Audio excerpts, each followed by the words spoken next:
able just to dive in on him on the corners, but yet he's remained cool and calm and held the lead so far. You see Ranger getting around Matt Crafton. That's a fifth place battle there, and Ranger's going to take fifth away. Eric Jones starting to create some separation from fourth place Greg Alden. Back to the battle for the race lead off of turn 5. Ryan Blaney out front. He's led 31 laps today, playing that one-stop strategy, and it appears to be working out for him. Yeah, Chad Kendrick gave him the strategy to win this race, but Ryan Blaney has to run perfect laps here for these remaining laps. He's not made a mistake since that last restart, and he can't afford to make one now. And you can see on that long back straightaway, Kuroga's able to use the draft and the power of that Toyota to pull right on the back tailgate of Blaney. But when they get here to 8, 9, 10, it's like Blaney's able to use his acceleration off in order to gap Kuroga. Got that good forward bite there, and it's able to get that forward out in front of that Toyota. But don't think for a second that Armand Kuroga didn't see what happened on the last lap in the last corner of our race last year here, if he can get close enough. Blaney can breathe a little bit easier here because he came off turn 10, as you pointed out. That pulled off the corner very good and better there than we've seen in the last 4 or 5 laps. He doesn't have a huge lead by any stretch of the imagination, but he doesn't have to deal with the man in his rearview mirror quite as much right now as he was the last few laps. Less than 2 to go.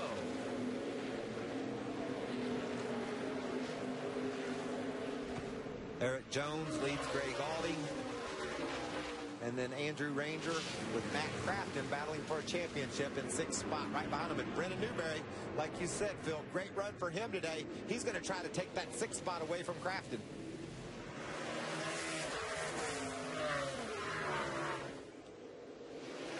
There's Blaney. That's about as big a lead as we've seen on the backstretch here. You see that draft pull that Net 10 wireless Toyota up to Blaney.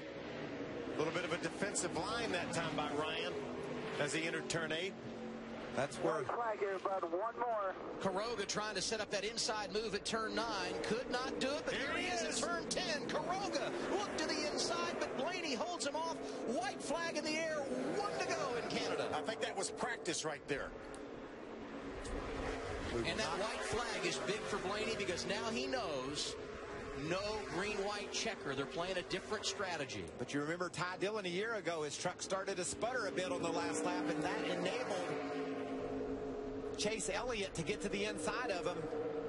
Been 33 laps since that 29 truck was on pit road. Remember, we've had a number of caution laps. They feel confident they can get to the end here, but can he hold them off? Look at these two slipping and sliding sideways, desperately racing toward the checkered flag. Blaney clean down through turn 4 and up to the hairpin at turn 5. Kuroga closes in, but Blaney has been so strong off the corner. He gets a nice pull here, and one final time they head down the long back straightaway. But watch this 77 of Kuroga. He's been really fast on this long back straightaway, using the draft to try to pull alongside Blaney. He's right there, Phil. Boy, this is deja vu of a year ago. See Ryan Blaney moves to the outside. Kuroga to the outside as they head to turn 8. Blaney trying to hold him off. Kuroga going to have the inside preferred line as they go to turn 9. Armand Kuroga takes the top spot. Blaney tries the crossover. Here they are at turn 10. Armand Kuroga trying to pull him to the start-finish line. As they come to the line, checkered flag, Ryan Blaney by a nose. Unbelievable. You talking about coal under fire. You lose the lead, you get it back, and for the 3rd time in his career, Ryan Blaney gets the checkered flag. And he's 20 years old. 20 years old and had the presence of mind to make that move there. He didn't fight back. He didn't beat on the 77. He let him have the lead. He switched over, got position to get underneath him off for turn 10 and beat him to the line. You know, you make all those plans, but to be cool enough to sit there behind the wheel of that truck and pull it off without freaking out. Can you imagine what that young man just accomplished? What a great pass. It all worked out for him, Hermie. Well, Chad, you had the right strategy, the right driver, the right teammates as well. Chad, congratulations. How about that last lap by your driver? I'm speechless, man. You know what? My hat's off to Herman. You know, a lot of people in this series have had run-ins with him. We've had run-ins with him. And he drove us as clean as he could, and Ryan drove him back clean as he could. So hats off to Herman, and I really appreciate that from him. You know, Ryan's a next-level driver, and this team's fortunate enough to work with him. We've had our get back on track and get back in the championship hunt. And this is where we should be as Victory Lane as an organization. So I'm just proud. 2 weeks in a row for BKR, and next race we're going to make it 3. That's Chad Kendrick, BKR, and Ryan Blaney going to Victory Lane. You know, I think it all started, Adam, when Blaney didn't crowd Quiroga down into 8. He gave him room out there, so Quiroga just took that room. But I think Blaney had the plan the whole time. Okay, you've got me, buddy, but there's one more turn, and I'm going to set myself up to drive off that corner the best I have all day long. And watch this move. It never touched him. Never touched him. Wow, everything we hoped it would be. How about the late race drama for Ryan Blaney? Last week, getting it done in the Nationwide Series at Bristol. Today, final corner, final lap pass, gets him the checkered flag at Canadian Tire Motorsport Park.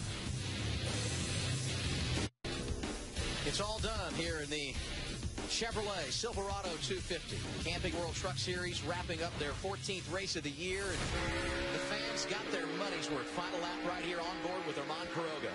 We've seen this all day long. Quiroga really closing in on the back straightaway. Blaney protects the inside line. And watch Quiroga, he just whips to the outside.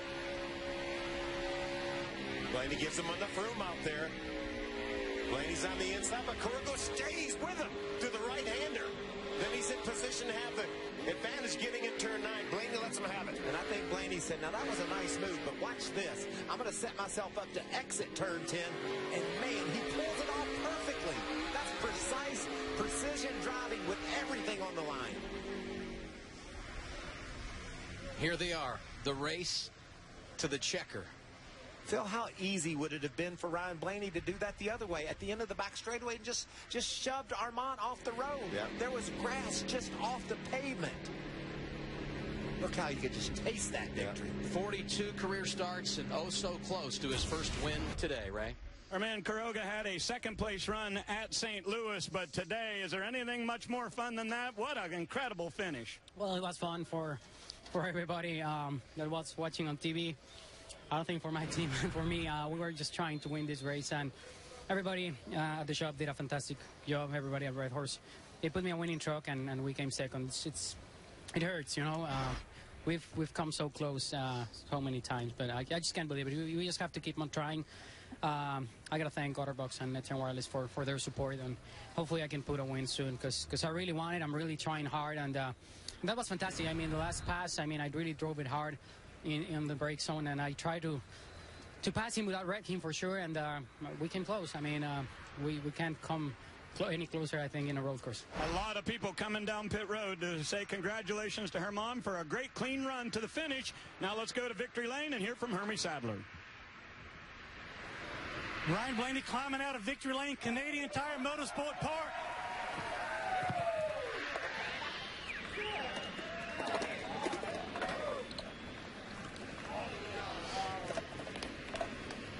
Ryan, there's great finishes, and there's great finishes. Congratulations. Were you surprised at all at where Armand made that move on the last lap? And when he got past you, did you think it was over? Well, you know, I noticed since that last restart, he'd get huge toes down the backstretch, and just a huge draft down there. So I was protecting the best I could, and he was able to get to my left side. And I didn't think he could stay out there, but I got really, really loose underneath him there in that corner. And old school short track racing crossover move, I guess, worked on him. So that's really cool. You know, it was awesome racing with him on. You know, we've had our problems, but it's nice to go out there and race clean with the guy and put on a great finish for the fans. So, you know, we got Cooper Standard back in Victory Lane, Ford back in Victory Lane for the second time in a week, and if that's not good racing, I don't know what is, because that was a blast inside the car. You've already won several big races, Truck Series, Nationwide Series. Michael Waltrip said those last 10 laps were probably the best you've ever driven in your career in NASCAR. Would you agree with that? Yeah, you know, I had a lot going through my mind of, we only made one pit stop of okay, are we going to be good on fuel? Because my fuel needle was ticking back and forth, and are we going to make it? Am I going to run out? He had a little bit fresher tires than we were, just not messing up, and, you know, just, that was a lot of fun. Those were the longest 10 laps, and like I said, that's an awesome race right there. That's so cool for the fans to see. Awesome to do here at Canadian Tire Motorsports Park. It's so cool to come here, and to get a Ford back in Victory Lane and Cooper Standard is very special. That's Ryan Blaney. He's in Victory Lane in Canada. Talk about the Penske drivers being on a roll, sweeping the weekend at Bristol. Here we are this afternoon north of the border. Ryan Blaney making making it 4 out of the last 5, getting the checkered flag for the 3rd time in his truck career. What a great afternoon it was for the Camping World Truck Series. Now our Ram guts and glory. See Alex Tagliani getting turned around, and how about the 2 top guys in the championship avoiding him? Matt Crafton, Johnny Sauter getting through clean. I mean, he was right in Matt Crafton's windshield. Watch how this late move just a wick to the right, and Crafton's around him, and right behind him, Johnny Sauter, and those 2 guys, the ThorSport teammates, lead our points. Both of them finished in the top 10 today. Sauter had an 8-point advantage coming in, now 7. And Ryan Blaney, who was 24 back with his victory today, only 13 points behind. Yeah, what a way to stop the bleeding. How about coming here and winning the race? And the man who had a front row seat for that great finish, Eric Jones, he's with Ray. Eric Jones doesn't care much about points, but this season you went to the dirt track for the first time, sat on the pole, came road course racing for the first time, and finished 3rd. Are you happy with that? Yeah, I mean, I don't know how you can't be. It's a different world here for sure, and it was kind of a weekend of learning, but we had a good Toyota Care Tundra. It was fast all weekend. I don't know if we started pressures too low or something at the end there. Just those cautions killed us. I felt like we could run with Herman and Ryan, and I was kind of trying to plan my move there before the last couple restarts, but it just wouldn't go, and at that point it was a challenge to hold off Gray. So it was a good race. We ran up front all day. You know, you can't complain about that. We all want to win them, but to get this thing a good solid 3rd place finish, it's good for owners' points, gets us back on the right track, so hopefully we can keep it going. All right, good luck. That is Eric Jones, and he said, guys, just thought those 2 in front might just make a mistake, and I could have a shot. I think we all felt the same way. Ray, today the 18th time the Camping World Truck Series is raced on a road course. Ryan Blaney becomes our 12th different winner. He wins it in Canadian Tire Motorsport Park. Stories to tell today for the Camping World Truck Series. Among them, Greg Gaulding, who came home with a career best finish, 4th this afternoon, Ray. He's had some good runs throughout the years, but not good finishes, and today you get it done with a 4th. But I didn't think of you as a road racer. How did you have such a great day? Man, I had a great day. I like this track from lap 1 in practice. We had a really good NTS Motorsport Chevrolet Silverado.